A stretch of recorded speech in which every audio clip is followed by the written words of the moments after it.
Hello friends, welcome to L study. कैसे हैं आप लोग? उम्मीद करते हैं कि आप लोग अच्छे होंगे। दोस्तों, आज के क्लास में हम लोग सामान्य विज्ञान के एक बहुत ही महत्वपूर्ण टॉपिक पदार्थ एवं उसके प्रकृति के बारे में पढ़ने वाले हैं, जो कि आपके एग्जाम के लिए काफ़ी महत्वपूर्ण है। इस टॉपिक से एक दो प्रश्न आपके एग्जाम में हर एक बार पूछे ही जाते हैं।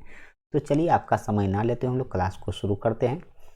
उससे पहले आप सभी को बता दें दोस्तों कि अगर अभी तक आपने सफलता बैच को ज्वाइन नहीं किया है तो आप इसको ज्वाइन कर सकते हैं। अगर आप भी चाहते हैं कि आपका रैंक जो है 1 से 100 के बीच में आए तो आप इस बैच को ज्वाइन करके अपने तैयारी को बेहतर बना सकते हैं। इसका फ़ी जो है अभी ओनली फॉर 499 रखा गया है। जैसे ही फॉर्म आएगा, फॉर्म आने के बाद जो है इसका फॉर्म 699 रुपया हो जाएगा। ठीक है, इसका जो फ़ी है 699 हो जाएगा। तो चलिए, आज के क्लास को हम लोग शुरू करते हैं। अगर आपको इस क्लास को ज्वाइन करने में कोई दिक्कत परेशानी आए तो इस नंबर पे आप क्या कर सकते हैं, हमें कॉल या फिर मैसेज कर सकते हैं। आपकी पूरी सहायता की जाएगी। चलिए देखिए, पहला पॉइंट है, इसमें बोला जा रहा है कि किसके अनुसार सभी पदार्थ अत्यंत सूक्ष्म कणों से बने हैं जिससे परमाणु कहा जाता है। तो देखिए, यह जो है भारत के महान ऋषि कणाद के अनुसार जो है जितने भी पदार्थ है वो क्या है, छोटे से छोटे सूक्ष्म कणों से बने हैं, जिसको हम लोग क्या बोलते हैं, परमाणु बोलते हैं। ठीक है, यह किसके अनुसार? ये भारत के बहुत ही महान ऋषि थे कणाद, उसके अनुसार। चलिए अगला देखिए, पदार्थ के 3 अवस्था के बारे में तो आपको पता ही होगा। पदार्थ के 3 अवस्थाएं हैं, पहला ठोस, दूसरा द्रव और तीसरा गैस। इसके बारे में आप जानते ही होंगे। पदार्थ की चौथी जो अवस्था है वो है आपका प्लाज्मा। ठीक है, 3 अवस्था के बारे में तो आपको पता होगा, और पदार्थ की चौथी अवस्था अगर आपसे पूछ ले तो वो है आपका प्लाज्मा। ठीक है, चलिए रासायनिक गुणों के आधार पर पदार्थ 3 प्रकार के होते हैं। रासायनिक गुण के आधार पर पदार्थ कितने प्रकार के होते हैं? 3 पदार्थ के। पहला आपका तत्व, दूसरा यौगिक और तीसरा जो है आपका मिश्रण। ठीक है, चलिए पृथ्वी के ऊपरी सतह पर सबसे अधिक पाए जाने वाला 3 प्रमुख तत्व जो है वो सबसे पहला है आपका ऑक्सीजन, दूसरा है आपका सिलिकॉन और तीसरा है आपका एल्युमिनियम। ठीक है, पृथ्वी की जो ऊपरी सतह है इसमें सबसे अधिक मात्रा में यही 3 पदार्थ जो है प्रमुख रूप से पाए जाते हैं। पहला ऑक्सीजन, दूसरा सिलिकॉन और ये आपका तीसरा जो है एल्युमिनियम। ठीक है, चलिए पृथ्वी के ऊपरी सतह पर सबसे अधिक पाया जाने वाला जो धातु है, अगर धातु की बात करें तो सबसे अधिक मात्रा में आपका एल्युमिनियम जो है वो पाया जाता है पृथ्वी की ऊपरी सतह पे। आगे बढ़ते हैं, सबसे हल्का तत्व के बारे में पूछ लेता है कभी कभी कि बताइए सबसे हल्का तत्व कौन है, तो वो है आपका हाइड्रोजन। ठीक है, हाइड्रोजन जो है यह आपका सबसे हल्का तत्व है, क्योंकि यह गैस अवस्था में आपका पाया जाता है। सबसे हल्के धातु की बात करें तो सबसे हल्का जो धातु है वो है आपका लिथियम। ठीक है, जो बैटरी वगैरह में आपका भी प्रयोग हो रहा है, लिथियम बैटरी का नाम आप लोग सुने होंगे। वही सबसे भारी तत्व की बात करें तो वो है आपका ऑस्मियम। ठीक है, ऑस्मियम जो है सबसे भारी धातु है आपका, ध्यान रखिएगा। द्रव धातु तत्व कौन सा है? जो धातु आपका जो है द्रव अवस्था में पाया जाता है वो है आपका पारा, जिसको Hg से सूचित करते हैं। इसका फॉर्मूला क्या है? Hg है। ठीक है, आप देखते होंगे ये जो थर्मामीटर होता है, डॉक्टरी थर्मामीटर, उसके अंदर भी इसी का प्रयोग किया जाता है, क्योंकि ये काफ़ी आपका क्या होता है, चमकीला होता है। ठीक है, अगला देखिए, द्रव अधातु तत्व कौन है? द्रव अधातु की बात करें तो वो है आपका ब्रोमीन। यहाँ पे आप देख सकते हैं द्रव अधातु तत्व है आपका ब्रोमीन। वही हैलोजन तत्व की बात करें, ठीक है, तो हैलोजन तत्व में आपका आता है क्लोरीन पहला, दूसरा आपका आ जाता है फ्लोरीन, तीसरा आपका आयोडीन और चौथा है आपका ब्रोमीन। ठीक है, ये सारे चमकीले होते हैं। अगला देखिए, विद्युत का सबसे अच्छा सुचालक तत्व। तो विद्युत का जो सबसे अच्छा सुचालक होता है वो होता है चांदी। बहुत बच्चे जो है आपका सोने वगैरह में टिक कर देते हैं, तो वो आपका गलत हो जाएगा। सबसे अच्छे सुचालक की बात करें तत्व में तो वो है आपका चांदी। चांदी क्या है? सबसे अच्छा सुचालक है विद्युत का। आगे बढ़िए, विद्युत का सुचालक अधातु की बात करें तो वो है आपका ग्रेफाइट। ठीक है, ये अधातु है और ये क्या होता है, विद्युत का सुचालक है। ठीक है, ये भी आपका विद्युत का सुचालक है ग्रेफाइट, लेकिन ये धातु नहीं है, ये क्या है, अधातु है। ग्रेफाइट आप देखते होंगे बैटरी के जो बीच में रहता है, ये जो शुष्क सेल आपका होता है, टॉर्च वगैरह में पहले लगता था, उसके बीच में जो आप देखते होंगे, या फिर आप पेंसिल का भी उदाहरण ले सकते हैं। पेंसिल जो होता है उसके बीच में जो काला भाग होता है वही आपका ग्रेफाइट होता है। अगला देखिए, सबसे अधिक आघात वर्धनीय तत्व की बात करें तो वो है आपका सोना। ठीक है, कौन सा? सोना। सबसे अधिक क्रियाशील धातु की बात करें तो वो है आपका फ्लोरीन। सबसे अधिक क्रियाशील धातु तत्व की बात करें तो ये अधातु है आपका फ्लोरीन। ठीक है, सबसे क्रियाशील अधातु फ्लोरीन है।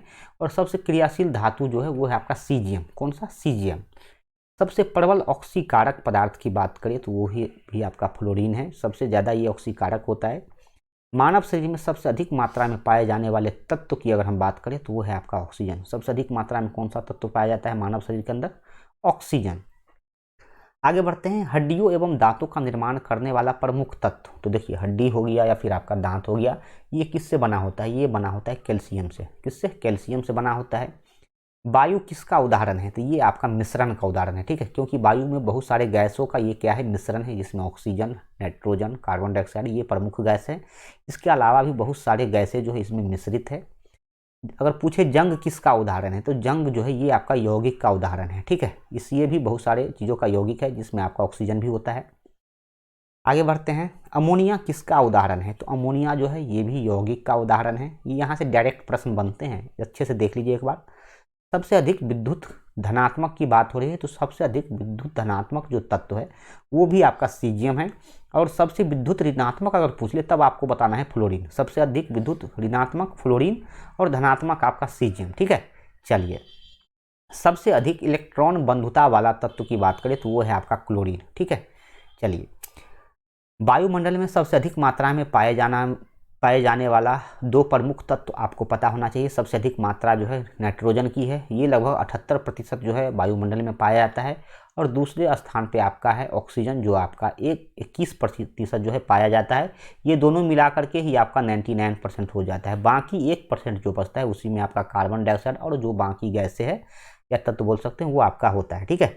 चलिए आगे बढ़ते हैं, सबसे कठोर धातु तत्व की बात करें तो सबसे कठोर जो धातु तत्व है वो है आपका प्लेटिनम, ठीक है।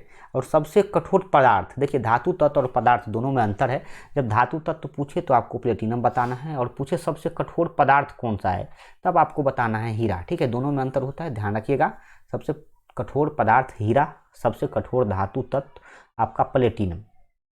सबसे भारी गैसीय तत्व की बात करें तो ये है आपका रेडियम, ठीक है, सॉरी रेडॉन है, ठीक है, रेडॉन है। और वह अक्रिय गैस जो वायुमंडल में उपस्थित नहीं है वो भी आपका रेडॉन जो है दोस्तों ये वायुमंडल में उपस्थित नहीं है, इसको ध्यान रखिएगा। अक्रिय गैस ये तत्व कौन कौन से है? तो देखिए अक्रिय गैस में आपका 5-6 गैस आता है, जैसे हीलियम, नियॉन, आर्गन, क्रिप्टन हो गया, जेनॉन या फिर रेडॉन, ये सारे अक्रिय गैस की श्रेणी में आ जाते हैं। अक्रिय गैस को और किस नाम से जाना जाता है? तो इसको नोबेल गैस के भी नाम से हम लोग जानते हैं या फिर उत्कृष्ट गैस के नाम से जानते हैं। अक्रिय गैस को नोबेल गैस या फिर उत्कृष्ट गैस के नाम से भी जाना जाता है, ध्यान रखिएगा। आगे बढ़ते हैं, भविष्य का धातु किसे कहा जाता है? ठीक है, काफ़ी महत्वपूर्ण प्रश्न है, पूछ सकता है आप एग्जाम में कि बताइए भविष्य का धातु जो है वह किस तत्व को कहा जाता है? तो वो है आपका टाइटेनियम, ठीक है। टाइटेनियम को भविष्य का धातु कहा जाता है, ठीक है। टाइटेनियम को भविष्य का धातु कहा जाता है। स्ट्रेटेजिक धातु कौन सा है? तो ये है आपका यूरेनियम। और मिट्टी के तेल में रखा जाने वाला तत्व, ये भी काफ़ी महत्वपूर्ण है, इसको आप लोग स्टार लगा लीजिए, कई बार पूछा जाता है। तो मिट्टी तेल के अंदर आपको सोडियम को रखा जाता है, क्योंकि इसको मिट्टी तेल के बाहर जैसे ही निकालेंगे तो ऑक्सीजन के साथ क्रिया करके ये क्या होती है? जलने लगती है, ठीक है। तो चलिए आज की क्लास में हम लोग इतना ही रखते हैं, फिर मिलते हैं किसी नए क्लास में। अगर आप लोग अभी तक सफलता बैच को ज्वाइन नहीं किए तो आप लोग इसको ज्वाइन कर लीजिए, आपके लिए काफ़ी ही ये हेल्पफुल साबित होगा। अगर आपको इसके बारे में ज़्यादा फीडबैक लेना है तो आप जा सकते हैं, शॉर्ट वीडियो के अंदर देख सकते हैं बच्चों का फीडबैक, फिर आपको पता चल जाएगा कि ये बैच जो है इतना महत्वपूर्ण क्यों है आप लोग के लिए। तो चलिए आज के लिए हम लोग इतना ही रखते हैं, मिलते हैं फिर किसी नई वीडियो में। तब तक के लिए आप लोग अपना ख्याल रखिए और LER स्टडी देखते रहिए। Thank you.